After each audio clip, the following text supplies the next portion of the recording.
Hello everyone, welcome back to the channel. I'm back again for another video as I do a preview for our upcoming fixture this weekend against Millwall.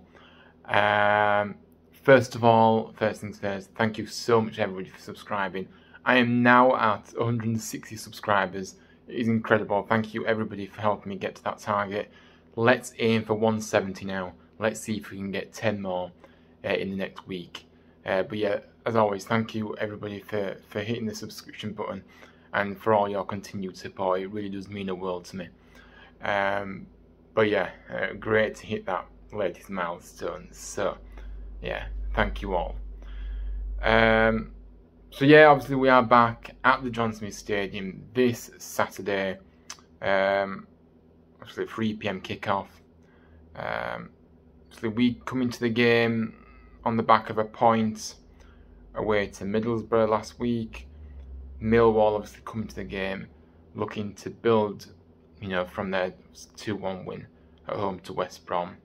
And obviously that meant that they retained their playoff spot so far. So yeah. So as always, let's get into the opposition, and then obviously I'll go into Town's perspective from our perspective.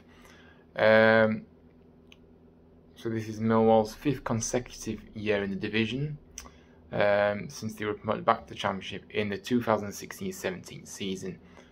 So that was the same year we actually went up to the top flight, which feels like an absolute age away right now. But yeah, that is when they got promoted. So Millwall are looking to continue that good run of form in the guy around, which is his 4th season at the club. Millwall sits 6th at the moment, sitting inside the playoff places by 1 point after winning 4 straight games consecutively. So it is going to be a massive task for us on Saturday, even if we are at home. So yeah, I mean, ones to watch for them, I picked out a few as always. Zian Fleming is one that I picked up first. Obviously, he's a Dutch attacking midfielder. He's Millwall's top scorer this season with 5 goals in 13 appearances. 24 years of age, he joined in the summer from Fortuna Sittard after getting 12 goals and 4 assists in 28 matches in the Eredivisie last year. Obviously, Fleming, if you don't know much about him, he did come through the ranks at Ajax before moving to PSV's Wall. He then dropped down the division and became a star man for NEC Nijmegen. God, I can't say that, but yeah, impressive form gave him the chance to return to the Eredivisie with Fortuna Sittard, where he scored 25 goals in 64 appearances across 2 domestic competitions. So yeah, so the top scorer for them, we've got to be looking out for him, because if we hand something if we hand something to him, we gift him a chance, he will more than likely score it. So we've got to be very careful with this guy. Another player picked out is Tom Bradshaw. Obviously, he's 30 years of age. He's a striker. He's Millwall's 2nd top scorer with 4 goals in 11 appearances this season. And most notably as well, obviously he's hit a good run of form in recent times after failing to score in his first 9 outings, netting 4 in his last 3. Got a hat-trick against Watford. The Welshman obviously joined the Lions from Barnsley in the 2018-19 season. He's gone on to make 131 appearances in Millwall, scoring 28 goals. So, like I say, the fact that he's in very good form at the moment, we've got to be really wary of this guy. And yeah, kind of caught a bit of him in the last game that Millwall played. I can't remember who it was against now, but it was on TV, so I did catch a bit of it, and he did look very good, to be fair. So yeah, got to be careful with him. And the final player I picked out is Charlie Cresswell. Obviously a defender. He joined the club this summer on loan from Leeds. He's 20 years of age. He made 10 appearances this season, scoring 3 goals and getting an assist. Cresswell obviously made an impressive start to this season, scoring both goals in a 2-0 victory over Stoke on his debut. He was also named in the Championship Team of the Month for September. He recently returned to the side against West Brom after a spell out of the team. So yeah, again, another player that knows what he's doing, very young but very talented and bright, and obviously showing that he can score goals as well as provide for the forwards too. So yeah, it's going to be certainly interesting, but I think he's another player that we need to be careful of. But like I said, Millwall have got lots of quality across the whole pitch. It's always hard to pick out a few players from each club because, you know, some do have quite a lot of talent in their squads. So yeah, but yeah, that's kind of the couple I've picked out there. But yeah, so we go into the game on the back of that one, you know, that draw against Middlesbrough, sorry. Yeah, I mean, like I said in the last show, there was a chance for us to win that game. We really should have won that game with the chance we had. And the fact we couldn't against a really poor side in Middlesbrough who were really struggling at the moment too was really, really disappointing. And like I said, it's kind of, you know, very hard to be positive and optimistic at the moment, like I've stated before. I think that we're in a really, really bad moment, and you know, we can't keep relying on others to drop points. We have to do our own jobs, and obviously we are back at home this weekend. And kind of the only hope I kind of have with this game is that obviously in the Championship anything is possible. Anyone can beat anybody on their days. So maybe I'm clutching at straws there, but that is the reality of the Championship. It is a very unpredictable league, and yeah, there is plenty of surprises along the way.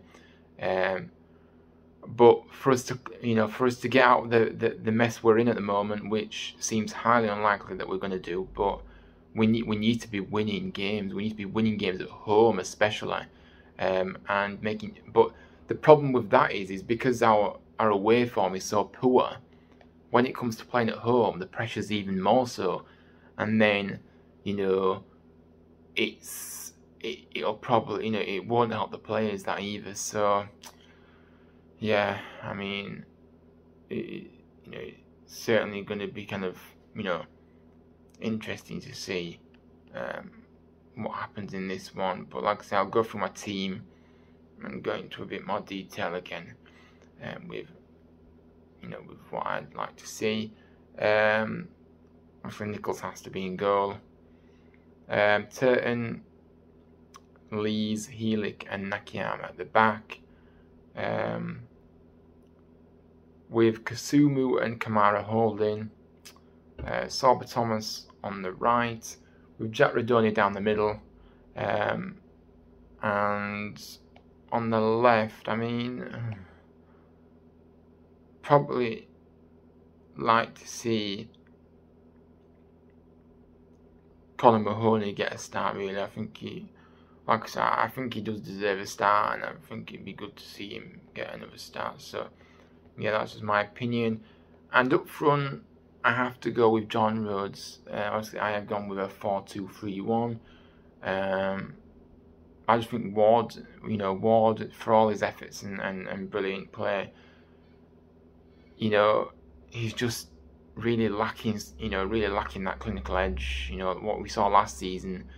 Okay, I'm not saying it was absolutely amazing and perfect with his clinical finishing, but it was a lot better than what we're seeing this season. I feel like he's really struggling. John Rhodes has really started the season strongly for me, and like I say, if he gets a chance, he will more than likely take it. We know this, and you know, generally we do get 1 or 2 chances in a game. So yeah, I just think for this one, Ward, you know, maybe make an impact from the bench, but I don't think he should be starting. And yeah, that's just kind of where I think, you know, would be obviously best for us. But yeah, obviously, you know, it's going to be a game, like I said, it's going to be really difficult. Millwall are a great side, they have a great game plan. You know, they'll come very organised. They'll come with a clear game plan, and you know, I think that Millwall are always a hard team to beat, especially with the form they've shown this season. And yeah, I mean, I think there'll be a chance for both sides. Who will get the most? Probably Millwall, and that's not me being negative, but I'm just saying that, you know, at times, you know, we haven't really created that much in terms of clear-cut chances. So, and obviously Millwall obviously having a lot better form than us, so, and scoring goals too. So yeah, I just think they'll have more chances. Doesn't mean that they'll take the chances, but you know, from what we've seen this season, you know, they probably will, and especially if we are not on our best form defensively, then it could be quite a difficult afternoon for us. But yeah, again, it's all kind of, at the moment, I don't seem to be, and I know that plenty of towns feel the same. You know, I don't go into games with loads of confidence.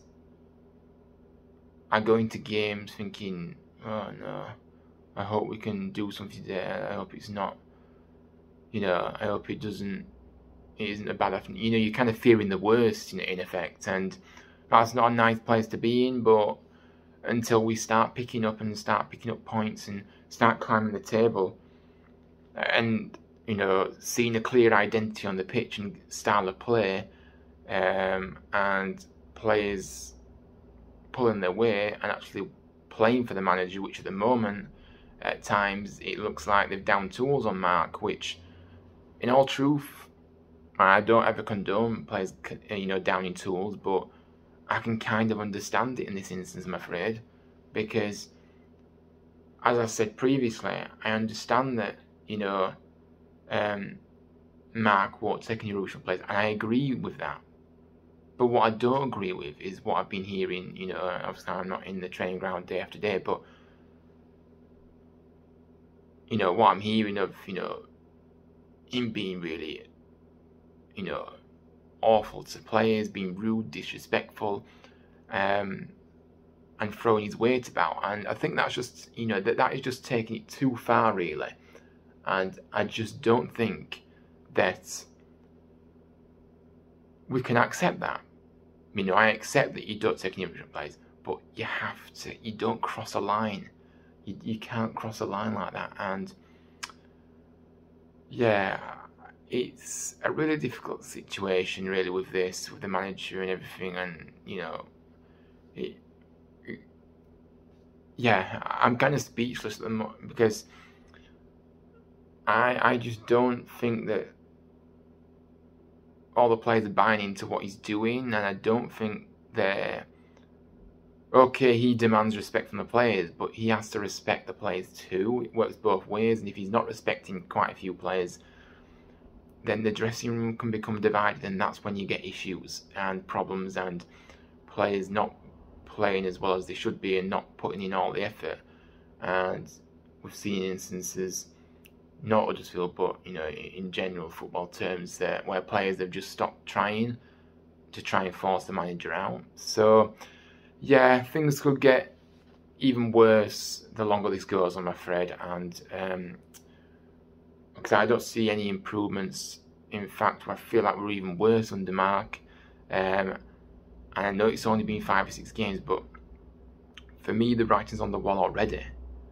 You know, I don't see him being a success here, and that's a very bold statement to make so early on. But the signs are already alarming. Not just with the results, the manner of the results. We are still no better than what we was under Schofield, which presumably was the idea of changing the manager to improve the way he was playing and results, but we haven't got that. So it's certainly worrying times. Like I really fear for us this season, and I've said it many occasions. But you know, we knew how big of a decision, you know, getting the right manager it was. You know, when Schofield got sacked, and it looks like it's another mistake in terms of the appointment, unfortunately. And it, like I say, it really pains me and hurts me to see the mess we're in at the moment. It really does. As a fan, as my hometown club, as a supporter that supported them all my life, it's really difficult, and it does hurt. It hurts massively. And yeah, I really don't know what else to say really on the matter, if I'm honest. We just hope each game that we can turn something around, find something, and go on a run, because we need to go on a run where we're just winning game after game. And at the moment, I don't, scoring a goal at the moment seems to be a big challenge for us, let alone winning matches. So I just don't know. But obviously on the match, is our dedicated Rainbow Laces fixture this weekend, of course. So, as I am well aware, the club is so supportive of the LGBTQ+ community, and ensuring they do their bit to make everyone feel welcome at the John Smith Stadium. Like I say,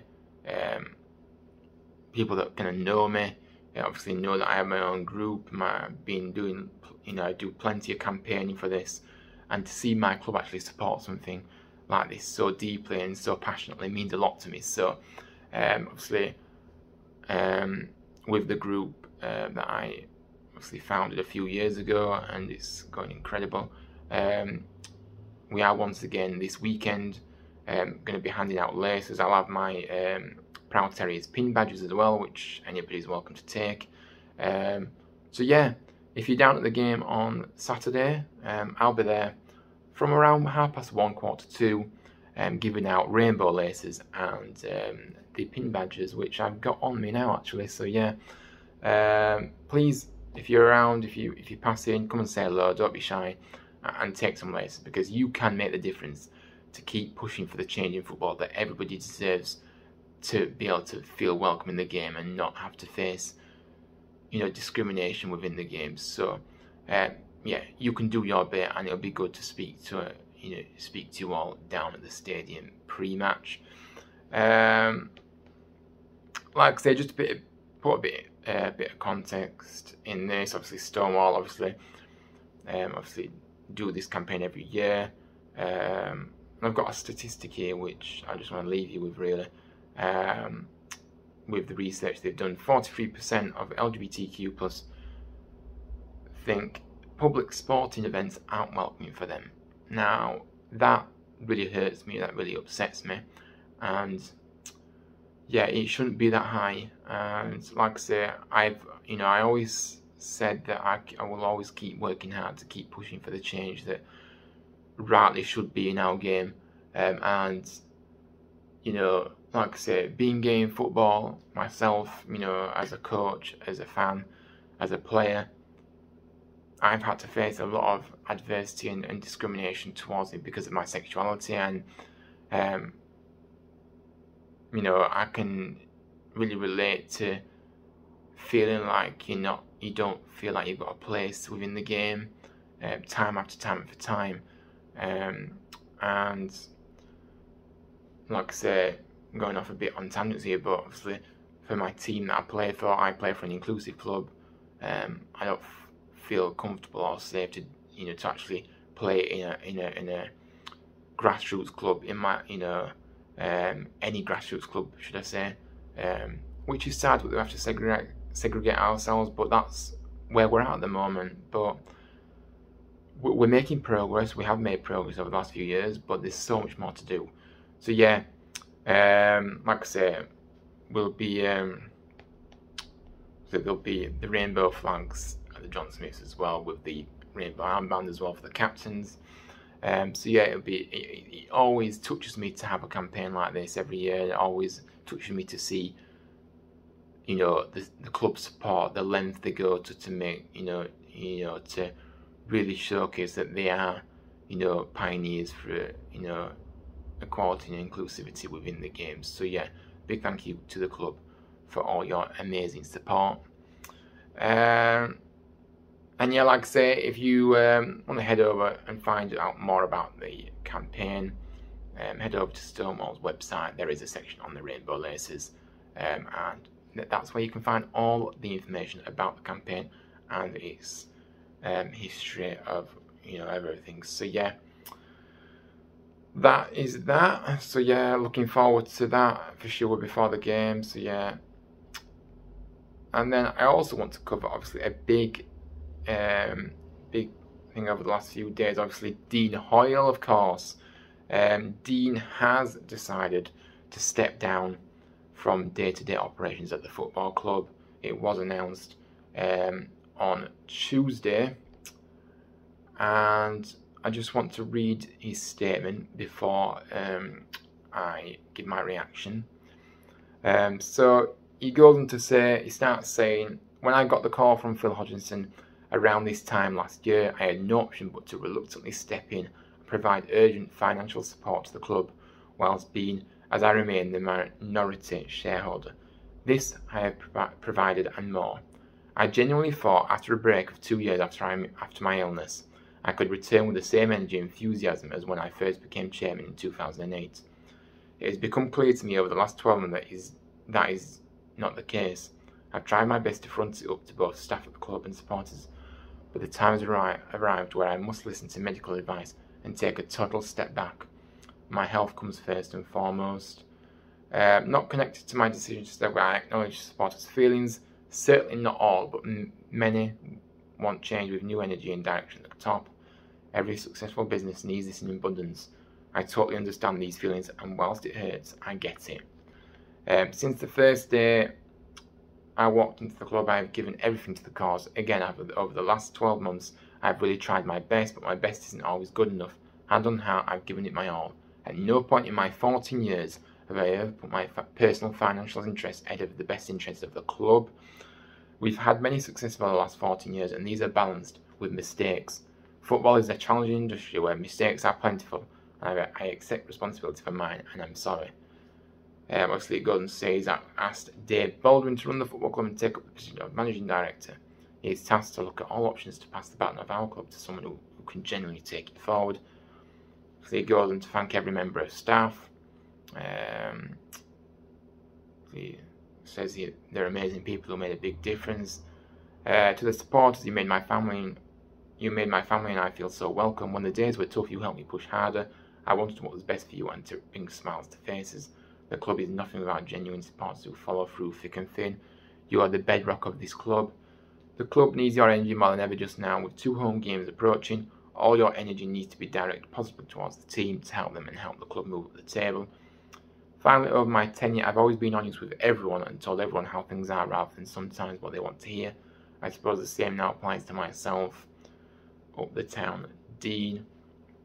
So yeah, I mean, as you can probably tell, it was a really emotional, powerful, passionate statement that, and even though he did say obviously about the supporters, how it's not, he knows the what's been said on social media about him. I do think that's a big part to play of why he stepped down. He's been forced to step down, and I just think that's totally wrong, the way fans have behaved, really. Because what Dean has done for our football club is truly remarkable. It really is. The fact that he's provided us with so many wonderful memories over the years. He's kept season tickets so low, the lowest ever. He never ever, the season card prices made it affordable for all, and that's what I really appreciate about him. He did lots of charity work. The engagement with the fans was always top professional, always there, and that's what we appreciate. But I think some fans have got some very short memories who have been, sending some really horrible messages on social media, which I think is totally uncalled for and not acceptable at all. Dean deserves better than that. He deserves the respect of our fan base. Yes, okay, just because he hasn't gone out and spent absolute crazy money on players doesn't mean that he's a bad bad chairman. He's always took the club's interests at heart first. He's never wanted to put the club at risk. He stepped in when Phil Hodgson couldn't take the club forward. So we've got a lot to be thankful for, Dean. We've got a lot to be grateful for with Dean, and I certainly don't accept some fans' views on Dean Hall at all. I'll never forget what he did for us either. He's a complete legend in my eyes, and he always will be. So I just want to say best of luck, Dean. Like I say, I hope like I say, your health does come first. So I hope that you do become better soon. And yeah, all the best with the future. But yeah, that is it, guys. That is what I wanted to cover in this video. Like I say, if you did like this video, please hit the like button, subscribe to the channel, and comment your thoughts. What have you made of what I've made of the game this weekend? Tell me your thoughts. Tell me your lineups. What you're thinking ahead of this one. Maybe share some supportive message to Dean or in the comments. That'd be lovely to see. And yeah, that is it. So yeah, enjoy the rest of your week. Enjoy the weekend. If you are at the game on Saturday, try and enjoy it. Like I said, I will be down at by the community hub at the fan zone giving out rainbow laces. So please go and go on. My Xbox just made me jump then as it came. Anyway, please come and say hello to me and take a pair of laces to show your support for the LGBTQ+ community. But yeah, thanks for listening, thanks for watching, and I'll see you on the next one. Up the town.